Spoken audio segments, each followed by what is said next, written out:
এইবার সনাতন দাদারা দিদিরা আমাকে যে 100% ভোট দিয়েছেন, আজীবন আপনাদেরকে আমি স্বীকার করছি, কথা দিচ্ছি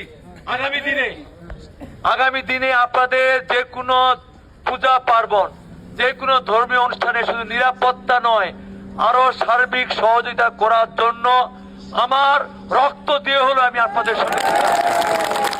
কারণ আজকে আমি এমপি হয়েছি, মন্ত্রী হয়েছি, এর শতভাগ দাবিদার হচ্ছেন এই সনাতনরা। কারণ আমরা অকুণ্ঠ সমর্থন দিয়েছেন বলেই আমি এই জায়গায় যেতে পেরেছি। কাজেই আমি সেখানে অস্বীকার করব না, এবং আপনাদের এই সমর্থন আজীবন আমি ধরে রাখতে পারি।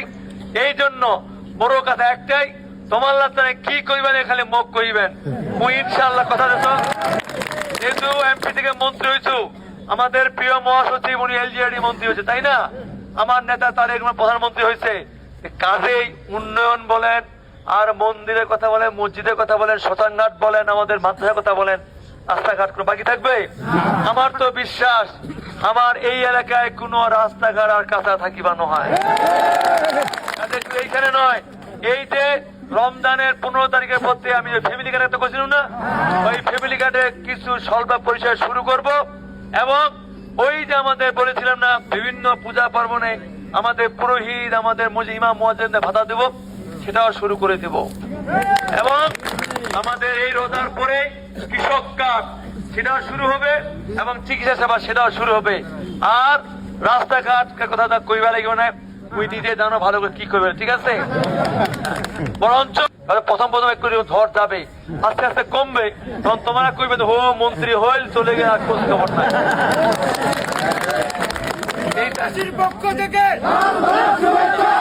এইখানে ওই কিন্তু গতকালকে আমার ক্যাবিনেট মিটিং ছিল 2টা থেকে 4টা, ওইখানে প্রধানমন্ত্রীর কাছে ছুটি নিয়ে দৌড়ে সে বিমান ধরছি। জানেন না কি অবস্থা? বিমান ধরছি, বিমান ধরে কালকে আসে অনেকগুলো সাকুয়া, চন্দনবাড়ি অনেকগুলো ইউনিয়নে প্রোগ্রাম করছি, ঠিক আছে? দেবীতুবা, পামুলি, তাই পাশে গত রাতে আমি শেষ করেছিলাম। কিন্তু আমার 5টি মিরগঞ্জ যদিও এদিকে হচ্ছে চন্দনবাড়ি, এদিকে 5টি।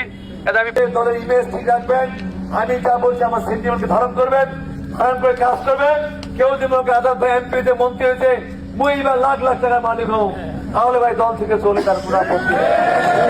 এই সুযোগ তারেক রহমান উনি প্রধানমন্ত্রী থাকা অবস্থায় দিবেন না, আমিও মন্ত্রী থাকা অবস্থায় সেই সুযোগ আপনাকে দিব না। সুযোগ কোনটা দিব?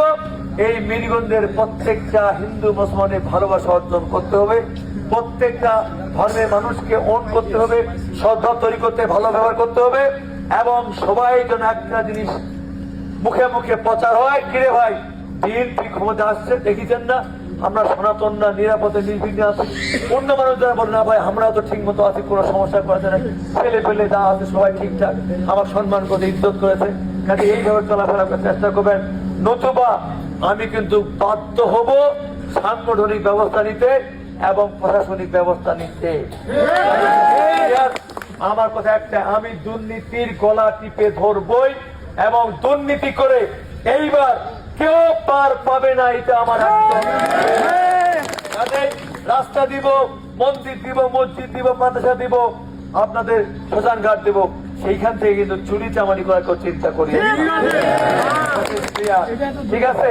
সম্মান পাবেন, সম্মানে থাকেন, অর্থ কামনা চিন্তা করিয়েন না। কাজে আমি আশা করবো আমার কথা